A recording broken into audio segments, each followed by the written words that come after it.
વિદ્યાર્થી મિત્રો, SK sir YouTube ચેનલમાં આપનું હાર્દિક સ્વાગત છે। આજે આપણે જે પાઠ ભણવાના છીએ એ છે ધોરણ 10 સામાજિક વિજ્ઞાનમાં પાઠ નંબર 9 જે આવે છે ભૂગોળ સેક્શનમાં। આમ તો ભૂગોળ સેક્શનની અંદર ઘણા બધા એવા પાઠ છે જે બોર્ડની પરીક્ષામાં વધારે માર્ક્સના પૂછાય છે, પણ અહીંયા આપણી પાસે જે 9મું ચેપ્ટર છે જેનું નામ છે વન અને વન્ય જીવન, તે બોર્ડની પરીક્ષામાં જનરલ વિકલ્પ સાથે અને જનરલ વિકલ્પ વગર 4 માર્ક્સમાં પૂછાશે। તો આપણે પાઠની માહિતી લઈશું। આ છે વિડીયો નંબર 1 અને વિડીયો નંબર 1માં આપણે વધુમાં વધુ માહિતીને કવર કરીશું। તો સૌથી પહેલાં આપણે શરૂઆત કરીએ છીએ પાઠના ટાઇટલથી। પાઠનું ટાઇટલ તમારી સામે જ છે। પાઠનું ટાઇટલ છે વન અને વન્ય જીવન। વન અને વન્ય જીવન શું છે પહેલાં તો આપણે એ સમજવું પડશે, કારણ કે હંમેશા સામાજિક વિજ્ઞાન વિષયમાં અગર પાઠનો કોઈ મિનિંગ થતો હોય ને તો પહેલાં આપણે એને સમજવું જરૂરી છે। અહીંયા 2 શબ્દો છૂટા પાડ્યા છે। એક શબ્દ છે વન અને બીજું છે વન્ય જીવન। હવે વન કોને કહેવાય અને વન્ય જીવન કોને કહેવાય એ સમજીએ। વન એટલે જંગલો, વન એટલે થાય જંગલો। અહીંયા તમે પ્રસ્તાવના જોઈ શકો છો। પ્રસ્તાવનામાં કેટલાક અગત્યના પ્રશ્નો હોય છે જે બોર્ડની પરીક્ષામાં ઘણી વખત પૂછાતા હોય છે। તો બોર્ડની પરીક્ષામાં કેટલાક અગત્યના પ્રશ્નો પૂછાય છે, તો એ પ્રશ્નોમાં પ્રસ્તાવનામાંથી બી પ્રશ્નો હોઈ શકે છે। જેમ કે અહીંયા ટાઇટલ છે વન એટલે જંગલો। તો સૌથી પહેલાં આપણે સમજવું પડશે કે જંગલો કોને કહી શકાય। તો જંગલોની સરળ ભાષામાં વ્યાખ્યા કહીએ તો જ્યાં વૃક્ષોનો સમૂહ હોય, જ્યાં ઘણા બધા વૃક્ષો જોવા મળે છે, આપણે એને જંગલોના નામથી ઓળખીએ છીએ। અને તમારી ચોપડીમાં જે ઉલ્લેખ કર્યો છે એમાં વૃક્ષો એટલે કે જંગલોનો સામાન્ય અર્થ કીધો છે કે જ્યાં ઘણા બધા વૃક્ષો હોય, જ્યાં ઝાંખરા હોય અને જ્યાં ઘાસનો સમુચ્ચય હોય। સમુચ્ચય એટલે ઘાસનો સમૂહ, અથવા એમ કહી શકાય કે જ્યાં ઊંચા ઊંચા ઘાસ જોવા મળે એ એટલે જંગલો। જો મિત્રો પરીક્ષામાં પૂછાય કે જંગલો કોને કહેવાય તો તમારે આ વ્યાખ્યા લખવાની રહેશે કે જંગલોનો અર્થ વૃક્ષો, ઝાંખરા અને ઘાસનો સમુચ્ચય થાય છે। અહીંયા બીજી એક વ્યાખ્યા છે અને એ છે કુદરતી વનસ્પતિ। આપણે કુદરતી વનસ્પતિ વ્યાખ્યા સમજીએ એના પહેલાં આપણે એક બીજો શબ્દ બી સમજીએ જે કુદરતી વનસ્પતિનો જ ભાગ છે, અક્ષત વનસ્પતિ। હવે પ્રશ્ન એ છે કે અક્ષત વનસ્પતિ કોને કહેવાય? જે વનસ્પતિનો જ્યારે પણ વિકાસ થયો છે અને ત્યારથી લઈ જ્યાં સુધી તે વૃદ્ધિ પામે છે ત્યાં સુધી, છેક જ્યારથી તેનો વિકાસ થયો મતલબ જ્યાંથી એનો જન્મ થયો ત્યારથી લઈને છેક વૃદ્ધિ પામે છે ત્યાં સુધી કોઈ પણ મનુષ્ય સહાયની જરૂર પડી નથી, તો તેને આપણે અક્ષત વનસ્પતિ કહી શકીએ છીએ। અને સરળ ભાષામાં કહીએ તો જેનો ઉછેર માનવની સહાય વિના થયો છે, જેમાં માનવ સહાયની કોઈ પણ જરૂરિયાત પડી નથી, તેને પણ આપણે અક્ષત વનસ્પતિ તરીકે ઓળખીએ છીએ। તો મિત્રો પ્રસ્તાવનામાં 2 મુદ્દા અગત્યના છે। એક છે જંગલો કોને કહેવામાં આવે છે અને બીજું છે જંગલો સાથે સાથે કુદરતી વનસ્પતિ કોને કહેવામાં આવે છે તે। આ 2 વ્યાખ્યાઓ તમારે યાદ રાખવાની છે। ત્યાર પછી આપણે જ્યારે મિત્રો આગળ જોઈશું તો આગળ આપણને જંગલોનું વર્ગીકરણ જોવા મળશે। હવે જંગલોના વર્ગીકરણની વાત કરીએ તો જંગલોના વર્ગીકરણને અલગ અલગ રીતે વહેંચવામાં આવે છે। જેમ કે અહીંયા જંગલોના વર્ગીકરણની વાત કરીએ તો પહેલાં છે જંગલોનું વર્ગીકરણ કઈ રીતે કરવામાં આવેલું છે તો વહીવટી દ્રષ્ટિએ। જ્યારે દેશમાં આપણા જે જંગલો છે એ જંગલોને વહીવટ કરવાનો હોય. વહીવટ કરવો એટલે શું? કે કયા વૃક્ષોનો કઈ જગ્યાએ ઉપયોગ લેવો, કઈ રીતે ઉપયોગ લેવો, એ વહીવટના આધારે હોય. હવે એમાં બી કેટલાક વૃક્ષો એવા હોય છે કે જેને ઉપયોગમાં લેવાનું હોય છે સરકાર દ્વારા, તો કેટલાક વૃક્ષો એવા બી હોય છે કે જેનો ઉપયોગ સામાન્ય વ્યક્તિ લોકો પણ કરી શકે છે. તો એના આધારે અહીંયા તમે જોઈ શકો છો 3 ભાગ પાડ્યા છે વહીવટી દ્રષ્ટિએ. પહેલું છે અનામત જંગલો, બીજું છે સંરક્ષિત જંગલો અને ત્રીજું છે અવર્ગીકૃત જંગલો. તો એમાં સૌથી પહેલું છે અનામત જંગલ. અનામત જંગલ આપણે કોને કહીશું? તો અનામત જંગલની વાત કરીએ તો આ પ્રકારના જંગલો સીધા સરકારી તંત્રના હસ્તક હોય છે. મતલબ જેની સંપૂર્ણ જવાબદારી સરકારના નિયંત્રણમાં હોય છે. એનો મતલબ કે અહીં જંગલમાં કોઈ પણ પ્રકારનું કાર્ય કરવું હોય તો સરકારની પરવાનગી લેવી પડે. પણ આ અનામત જંગલ છે, રિઝર્વ છે, પહેલેથી જેનું જગ્યા રિઝર્વ, જે જગ્યાને રિઝર્વ કરવામાં આવી છે. એટલે સ્વાભાવિક વાત છે કે રિઝર્વ સરકાર ક્યારે કરશે? કે જ્યારે એમાં એવા અગત્યના વૃક્ષો હશે જે આપણા દેશ માટે ખૂબ ઉપયોગી હશે. જેમ કે અહીંયા હું વાત કરું તો ચીડનું લાકડું છે, ચીડના વૃક્ષો છે, શીશમ છે, સાગ છે, સાલ છે. આ બધા વૃક્ષો વ્યાપારી દ્રષ્ટિએ બહુ જ મહત્ત્વના છે. જો અગર સામાન્ય પ્રજા માટે બી, સામાન્ય લોકો માટે બી અગર આની છૂટછાટ આપી દેવામાં આવે તો પછી આની સંખ્યામાં ઘણો ઘટાડો જોવા મળી શકે છે. અને આનો મિસયુઝ જે આપણે કહી શકીએ કે એનો વ્યાપારી દ્રષ્ટિએ તો પછીની વાત રહી, પણ આડેધડ વૃક્ષો કપાવવાની શક્યતા વધી શકે છે. એટલે સરકાર આને પોતાના નિયંત્રણમાં લઈ લે છે. અને જ્યારે એકવાર સરકાર પોતાના નિયંત્રણમાં લઈ લે તો ના તમે અહીંયા લાકડા કાપી શકો છો, ના તમે અહીંયા લાકડા વીણી શકો છો, કે ના તમે અહીંયા પશુ ચરાણ કરી શકો છો. વિચારવા જેવી વાત છે. લાકડા કાપવા તો લખ્યું છે, પણ અગત્યનું લખ્યું છે વીણવા. અગર વૃક્ષોમાંથી ડાળખી પણ પડી જાય ને તો એ ડાળખીને તમે વીણી શકતા નથી. કારણ એક જ છે, અને એ કારણ છે કે આ જે જંગલો છે એ અનામત જંગલો છે અને ખૂબ જ મોંઘા જંગલો જોવા મળે છે. ત્યાર પછી આપણે વાત કરીએ બીજો ભાગ, તે છે સંરક્ષિત જંગલો. હવે સંરક્ષિત જંગલોમાં બી લખ્યું છે અગત્યની બાબત કે તંત્ર એને સાચવે છે, સરકાર એને સાચવે છે. મતલબ સરકારી તંત્ર નીચે જ એનું રક્ષણ કરાય છે, પણ એની કેટલીક છૂટછાટ છે. જેમ આપણે પહેલાંમાં જોયું કે પહેલાંમાં છૂટછાટ નહોતી, પણ અહીંયા છૂટછાટ આપવામાં આવી છે કે અહીંયા તમે વૃક્ષોને કોઈ પણ પ્રકારની હાનિ પહોંચાડ્યા સિવાય તમે લાકડા વીણી શકો છો અને પશુ ચરાણ પણ તમે કરી શકો છો. પણ યાદ રાખજો, પશુ ચરાણમાં પણ બહારનો કોઈ પણ વ્યક્તિ પ્રવેશ કરી શકતો નથી. ત્યાંના જે સ્થાનિક લોકો છે એ સ્થાનિક લોકોને ત્યાં પશુ ચરાણ કરવાની છૂટછાટ આપવામાં આવે છે. એટલે યાદ રાખજો મિત્રો, પહેલાં હતા અનામત જંગલો. અનામત જંગલની અંદર ટોટલી સરકારી તંત્રના હસ્તક જોવા મળે છે. ત્યાર પછી બીજા નંબરે આપણે જોયા સંરક્ષિત જંગલો, જેમાં પણ સરકારી તંત્રના હસ્તક જોવા મળે છે.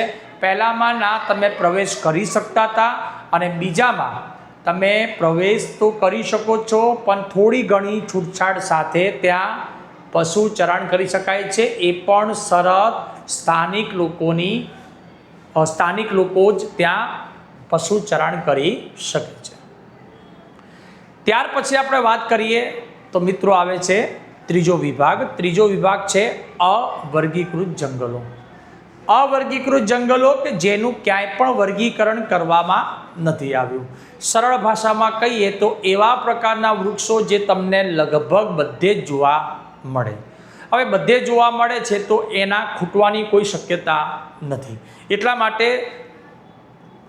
એને ક્યાંય પણ વર્ગીકરણ કરવામાં આવ્યા નથી. અને જેને વર્ગીકરણ કરવામાં આવ્યા જ નથી તો ત્યાં તમે પશુ ચરાણ બી કરી શકો છો, ત્યાં તમે વૃક્ષોને કાપી પણ શકો છો, ત્યાં તમને બધા જ પ્રકારની છૂટછાટ જોવા મળશે. અને જ્યાં બધા જ પ્રકારની છૂટછાટ તમને મળે છે તો એનો સમાવેશ શામાં થાય છે? તો અવર્ગીકૃત જંગલોમાં જોવા મળે છે. ત્યાર પછી આપણે વાત કરીએ તો માલિકી, વહીવટી અને વ્યવસ્થાપનની દ્રષ્ટિએ.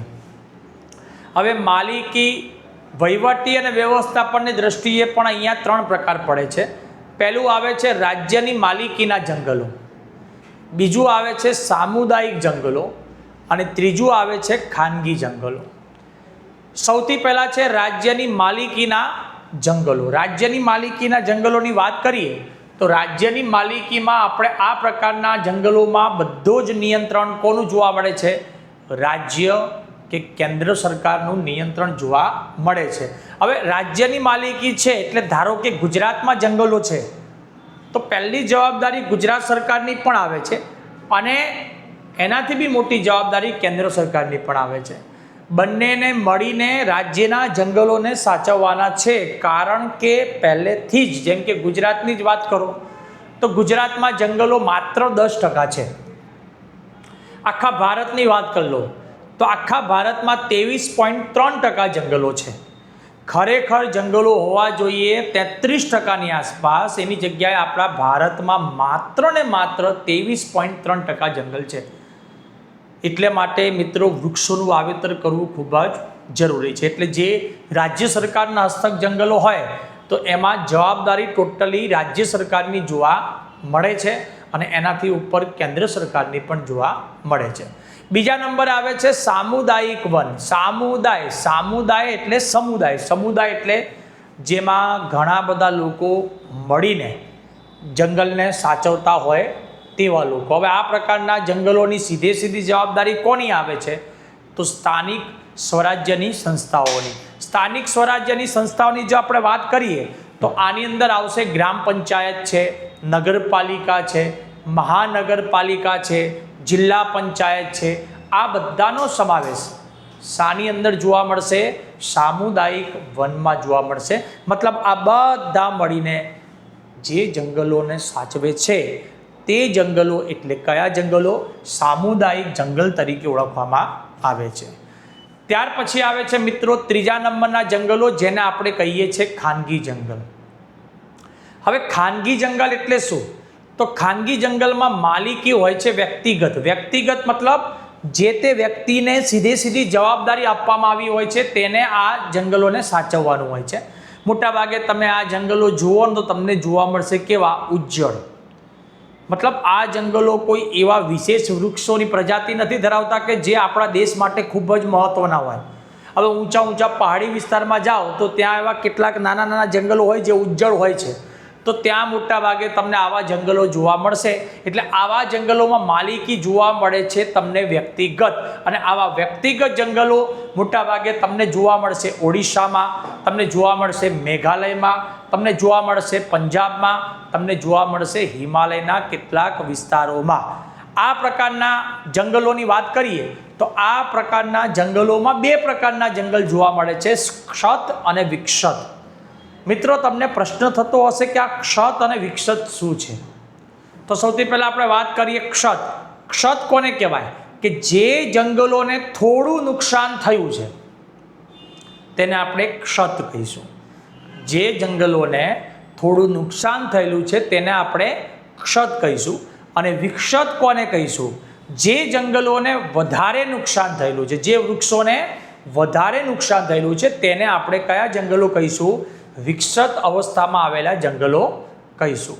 તો આવા જંગલોની જવાબદારી વ્યક્તિગત આપી દેવામાં આવે, કાં તો ઉજ્જડ જોવા મળે છે. તો મિત્રો અહીંયા માલિકી, વહીવટી અને વ્યવસ્થાપનની દ્રષ્ટિએ આપણે 3 પ્રકાર જોયા. રાજ્યની માલિકીના જંગલો જોયા, સામુદાયિક વન જોયા અને ખાનગી જંગલો આપણે જોયા છે. ત્યાર પછી પરીક્ષામાં પૂછાતો સૌથી અગત્યનો પ્રશ્ન મિત્રો આવી રહ્યો છે અને એ છે નિર્વનીકરણ. પરીક્ષામાં ઘણી વખત આ પ્રશ્ન પૂછાઈ ચૂકેલો છે કે નિર્વનીકરણ એટલે શું, સમજાવો. હવે પ્રશ્ન એ છે કે નિર્વનીકરણ કોને કહીશું? તો નિર્વનીકરણને આપણે કહીશું જંગલોનું નષ્ટ થવું. મેં હમણાં જ મિત્રો તમને વાત કરી કે આપણા ભારતની અંદર 23.3% જંગલો છે. ગુજરાતમાં માત્ર 10% જંગલો છે. અને એના માટે સૌથી મોટું જવાબદાર કારણ કયું? તો એ છે જંગલોનું નષ્ટ થવું. આપણા ગુજરાતમાંથી અને ભારતમાંથી મોટા પાયા ઉપર નિર્વનીકરણ થઈ રહ્યું છે. આપણે માનીએ છીએ કે નિર્વનીકરણની સમસ્યા ખાલી ભારત પૂરતી નથી, આખા વિશ્વની છે. પણ આપણે ભારત દેશમાં રહીએ છીએ અને આપણે ભારત દેશમાં રહીએ છીએ ને, તો આપણા માટે સૌથી મહત્વનો મુદ્દો છે ભારત દેશનો, કે ભારતમાં જંગલો બહુ કપાઈ રહ્યા છે. કારણ શું? વૃક્ષો કપાવવા પાછળનું સૌથી મોટું કારણ શું? તો એ છે વિકાસ યાત્રા. સતત તમે જો વિકાસ જોવા મળે છે, તમે જે પણ વિસ્તારમાં રહેતા હશો ને ત્યાં તમારા પપ્પા કે મમ્મી કે દાદાને પૂછજો કે જ્યારે એ લોકો નાના હતા અથવા એમની અમુક ઉંમરે એ લોકો જોયું હશે તો એમના દૂર દૂર વિસ્તાર સુધી છે ને કંઈ પણ બન્યું નહીં હોય. ફક્ત અને ફક્ત તમને વનસ્પતિ જોવા મળતી હશે, વૃક્ષો જોવા મળશે અથવા ખેતરો જોવા મળતા હશે. પણ આજની તારીખમાં તમે જો તો છેક સુધી વૃક્ષો અથવા વનસ્પતિ અથવા ખેતરો ગાયબ થઈ ગયા અને ત્યાં બની ગયા મકાનો બની ગયા. પ્રશ્ન એ છે કે મકાન એમને એમ તો નથી બન્યા ને, બનવા પાછળ કેટલાય વૃક્ષોને કાપવામાં આવ્યા હશે અને ત્યારે આ વિકાસ થયો હશે. અને વિકાસ કરવો જરૂરી છે, દરેક દેશનો વિકાસ થવો જરૂરી છે, પણ સાથે સાથે જંગલોનો વિકાસ પણ કરવો પડે. આપણા દેશમાં જંગલના વિનાશ માટે 2 જણ જવાબદાર છે. પહેલું છે કુદરત અને બીજું છે માનવી.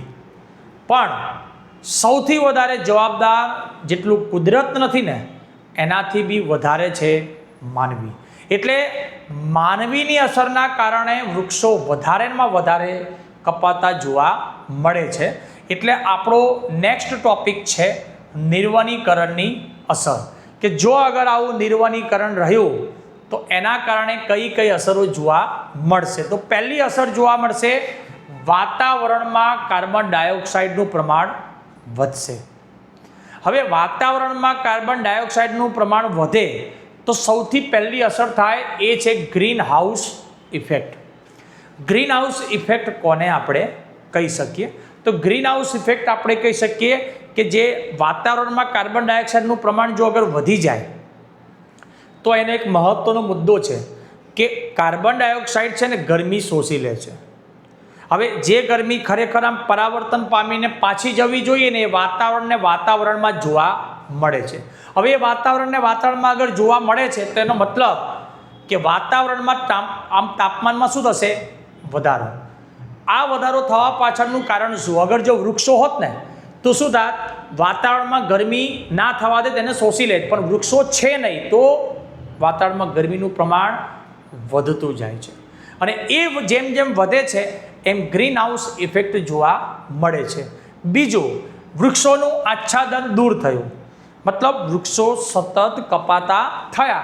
તો સતત કપાવાના કારણે ખેતીની ફળદ્રુપતાની સમસ્યા ઊભી થઈ. કારણ વૃક્ષો કપાતા ગયા, વૃક્ષો કપાયા તો શું થયું? ધોવાણ થવા લાગ્યું. ઉદાહરણ તરીકે વિચારો કે આ બાજુ ખેતર છે, અહીંયા બધા વૃક્ષો છે અને આ બાજુથી પૂરા પ્રેશર સાથે અગર પાણી આવે છે, પૂર આવે છે, તો એ પૂર સૌથી પહેલાં વૃક્ષોને અથડાશે તો પાણીનો વેગ ઘટશે અને પછી જમીન સુધી હશે તો જમીનનું ધોવાણ થોડું ઓછું થશે. પણ અગર વૃક્ષો છે જ નહીં તો પાણી જેટલું બી આવશે ને સીધું જમીનને ધોઈને આગળ વધી જશે.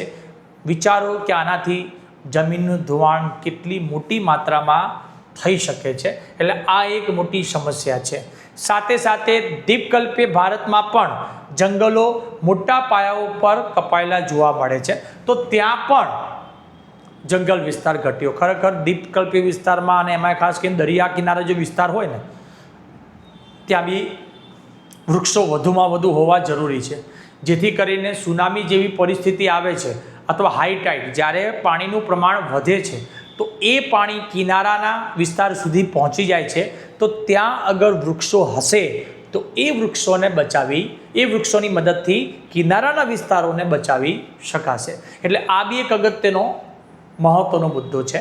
સાથે કેટલાક સજીવોએ પોતાના કુદરતી આવાસ ગુમાવ્યા છે.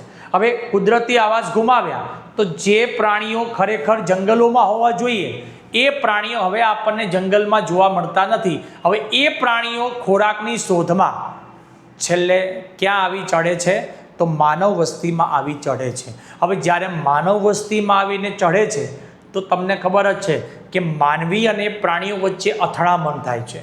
અને જ્યારે માનવી અને પ્રાણીઓ વચ્ચે અથડામણ થાય છે તેમાં સૌથી વધારે ભોગ બને છે પ્રાણીઓ. લોકો લાકડીઓ વળી એના પર તૂટી પડે છે અને ઘણી વખત તે ઈજાગ્રસ્ત પણ થાય છે અને ઘણા બધા પ્રાણીઓ મૃત્યુ પણ પામે છે. તો અગર જંગલોનું પ્રમાણ વધારે હશે તો આ પ્રાણીઓ માનવ વસ્તી તરફ નહીં આવે. ઘણા જગ્યાએ ગામડાઓમાં તમે જુઓ ને તો ગામડાઓમાં એ લોકોએ પોતાના પશુઓને બહાર બાંધેલા હોય છે. તો જ્યાં પ્રાણીઓ ત્યાંથી પસાર થાય ને એ પશુઓનો શિકાર કરીને જતા રહે છે. ઘણા પશુઓ આના કારણે પણ મૃત્યુ પામે છે. એટલે આવી પરિસ્થિતિ પણ જોવા મળે છે. એટલે ખાસ આપણે ઘણી વખત પેપરોમાં કે ન્યૂઝમાં જોતા હોઈશું કે હમણાં તાજેતરમાં જ એક જૂનાગઢની અંદર તમને ખબર છે ગિરનાર પર્વત ઉપર 10 વર્ષનું બાળક ચડતું હતું અને માંડ 50 પગથિયા પર નથી પહોંચ્યું અને ત્યાં સિંહનો શિકાર થઈ ગયો. અને આવી ભૂતકાળમાં બી ઘણી બધી ઘટનાઓ બની ચૂકી છે કે ગામડાઓમાં સિંહનું ટોળું ઘૂસી ગયું છે અને શિકાર કરે છે અને આમ ઘણા બધા લોકોનું મૃત્યુ થયું છે. તો મિત્રો, નિર્વણીકરણ એટલે શું અને તેની અસરો પરીક્ષામાં પૂછાતો અગત્યનો પ્રશ્ન છે એટલે તમે એને ટીક કરી દેજો. એ મોસ્ટ આઈએમપી પ્રશ્ન છે. આપણો આ પહેલો જે વિડીયો છે એની અંદર આપણે આટલા મુદ્દા સુધીની ચર્ચા કરીશું. નેક્સ્ટ વિડીયો જ્યારે આવશે તેમાં આપણે આની આગળના મુદ્દાઓની ચર્ચા કરીશું. મિત્રો, અગર તમને આ વિડીયો ગમ્યો હોય તો મારી ચેનલને સબસ્ક્રાઈબ કરજો. SK સર ચેનલના ઇન્સ્ટાગ્રામ પેજમાં બી અને ફેસબુક પેજમાં બી તમને જોવા મળશે.